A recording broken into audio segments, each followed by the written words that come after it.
Felipe Marcelo Deda.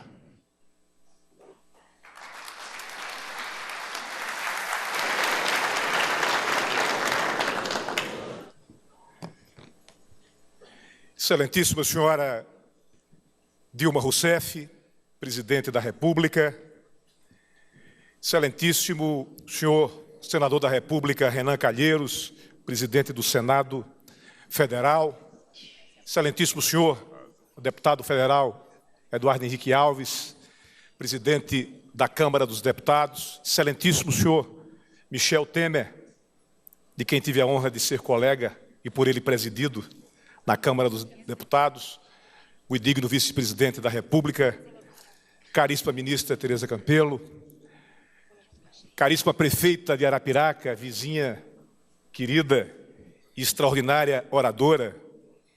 É preciso muito cuidado com quem sabe falar sorrindo, mas um cuidado afetivo, porque são pessoas capazes de fazer da política não só um espaço de luta, mas um espaço de realização, traduzido na beleza do seu sorriso e das suas palavras. Não somos competidores dos governadores e dos prefeitos, pelo contrário, somos soldados do municipalismo brasileiro, para fortalecer cada unidade, cada município do nosso país. Quero cumprimentar os ministros de Estado, os senhores e senhoras parlamentares, cumprimentar os prefeitos, cumprimentar as autoridades aqui presentes, cumprimentar as pessoas do povo que abrilhantam mais do que nós, as autoridades, essa festa, parabenizar a orquestra que revela a grandeza da juventude brasileira. E quero, presidenta da República, Dilma Rousseff, lembrar que havia poucos dias que a senhora assumira este honroso cargo. E o seu governo apresentava à nação brasileira a marca que iria identificar a sua administração. A marca dos governos é uma tentativa da política e do marketing de sintetizar os objetivos que unificam a equipe e que orientam o trabalho. Mas é corriqueiro que essas marcas traduzam muito mais o desejo de divulgação do marketing do que a essência do pensamento dos governos. E eu me lembro, presidenta Dilma, que a primeira vez que olhei o slogan e que apreciei a marca do seu governo, eu tomei um choque. Um choque positivo. Eu percebi que, para além do slogan, essa marca traduzia a sua coragem e o seu compromisso. Eu não conheço governo que tenha tido a coragem de pôr como marca da sua administração, não uma afirmação retórica, mas um compromisso político radical. País rico é país sem pobreza. Mais do que um slogan, a senhora propunha um desafio como consigna da sua administração. Um desafio à sociedade, um desafio à Federação Brasileira. Mas pelo que a conheço, presidenta, sei que ali também tem um desafio a si própria. Um desafio ao seu governo.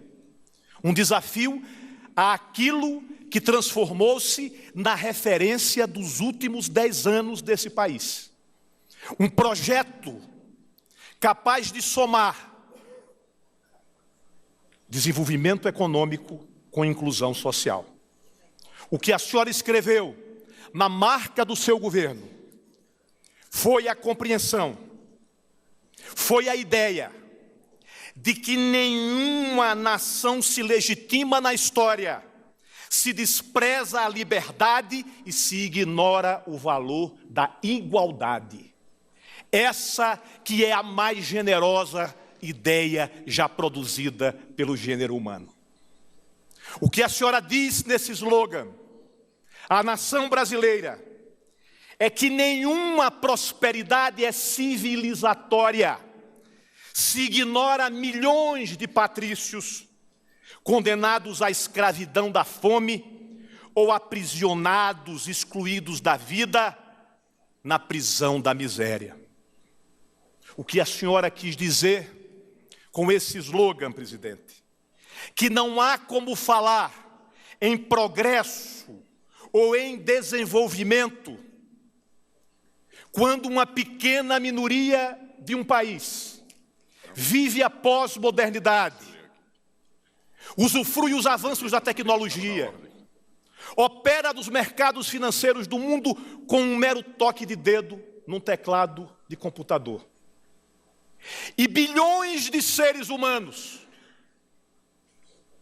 vivem como órfãos da solidariedade, o sans-culotte da pós-modernidade, vivendo como antes da Revolução Francesa, sem a liberdade que a fome tira, sem a igualdade que a miséria ofende e sem a fraternidade que lança na vala comum a dignidade do ser humano. Portanto, presidenta, hoje é um dia histórico. É um dia histórico para a nação brasileira. É um dia histórico para aqueles que integram o seu governo e que são copartícipes desta vitória. É um dia histórico para os prefeitos brasileiros, sem os quais essa meta não seria obtida. É um dia de vitória para os governadores do Brasil, que aqui tenho a honra de representar e que não os cumprimentei e quero cumprimentá-los agora na figura do governador do Ceará, meu querido amigo Cid. É uma vitória, presidenta, de um conjunto de ideias e de uma competência indiscutível. Para se operar esses números, a ministra Tereza Campelo, com extrema competência, nos explicou. Foi preciso ganhos administrativos e uma revolução na gestão das políticas sociais. Foi preciso construir um cadastro único a cargo das municipalidades para oferecer um universo concreto sobre o qual trabalhar a política. Foi preciso criar esta ferramenta extraordinária da busca ativa. Mas, presidenta, nós vivemos num país que, às vezes, repercute aquilo que já foi no passado o chamado pensamento único dos teóricos de uma globalização excludente. É o que eu chamo de fetichização da gestão. Tem alguns que já defenderam antes o divórcio da economia da política, que hoje defendem o divórcio da gestão da política. Como se a gestão fosse autojustificável, como se a vida, como se o espaço público fosse uma sala de cirurgia perfeitamente isenta de qualquer germe, anódina. A vida pública é a vida do conflito, é a vida da disputa. A ferramenta da gestão é indispensável, ela é fundamental, mas atrás da ferramenta tem que haver a política, porque a política é o ato de escolher.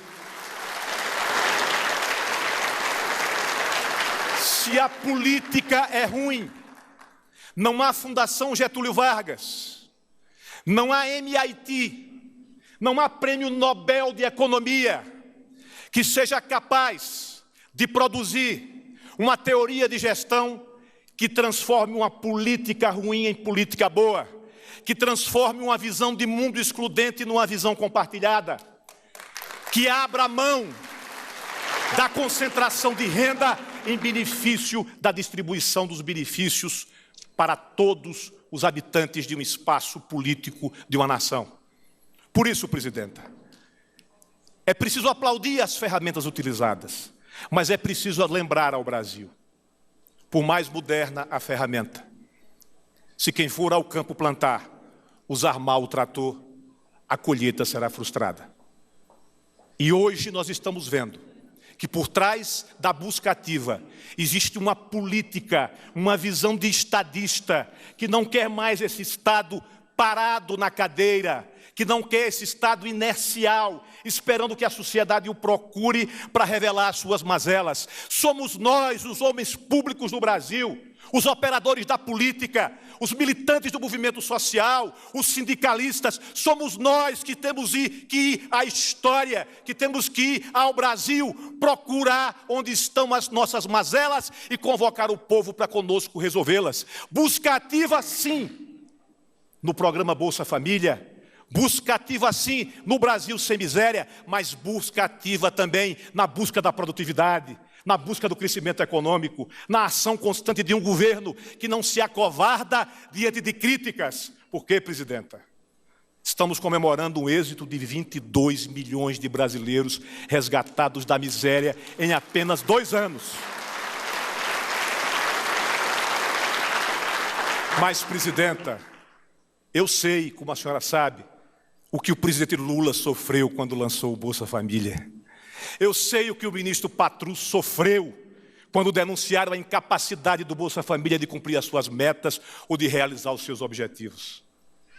Eu sei os rios de tinta que imprimiram críticas fiscalistas, atávicas, antigas, criticando o gasto social em benefício de reformas estruturais, que iam arrumar o livro caixa, mas iam manter esses 22 milhões de brasileiros padecendo da fome e da miséria.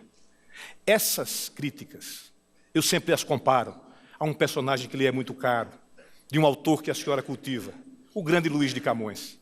Camões encontrou no Velho do Restelo um ancião que morava num dos bairros ali próximos ao Tejo, a tradução mais perfeita do atraso, do anacronismo, das vozes do medievo que olhavam para o Tejo e, ao invés de perceber na iniciativa do infante Dom Henrique o caminho da expansão portuguesa, o caminho da busca de riquezas para aquele pequeno reino, preferiam ver as viúvas chorando pelos náufragos, preferiam ver as mercadorias perdidas durante as tempestades, preferiam ver as riquezas gastas em cada investimento realizado. Esse Velho do Restelo, a voz do medievo olhando o Renascimento, é uma figura que não desapareceu da história. É ele o portador do atraso em cada momento de mudança e de ruptura. Ele continuará olhando para a senhora, odiando o presidente Lula, criticando, cobrando e exigindo.